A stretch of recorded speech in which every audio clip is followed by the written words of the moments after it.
Guys, welcome to my YouTube channel. Kung bago pa lang po sa aking channel, please do not forget to subscribe, like, and share para po lagi po kayong updated sa aking mga videos. Ang pag-uusapan po natin ngayon ay tungkol po sa komento or message po ng ating isa sa mga SSS pensioner po dahil hindi pa po niya nakuha ang kanyang pensyon at 13th month. Ayan.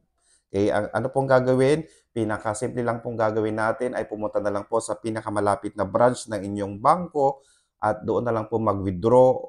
Ang tinatawag po nating over-the-counter po. Saka after ma-withdraw, magpapareset po kayo ng PIN. Ayan. Okay? Para hindi po mawala ang inyong PIN, itago na lang po natin ito or ilagay na lang po sa cellphone para hindi po mawala yung number or yung PIN na yan. Okay?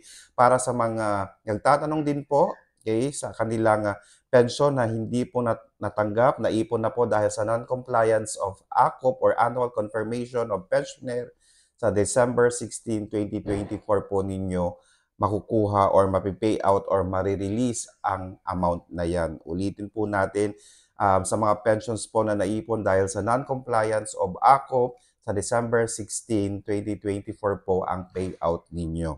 Okay? Guys, sana po nakatulong po ako. Please do not forget to subscribe, like, and share para po lagi po kayong updated sa aking mga videos. Maraming salamat po and stay safe. Bye-bye!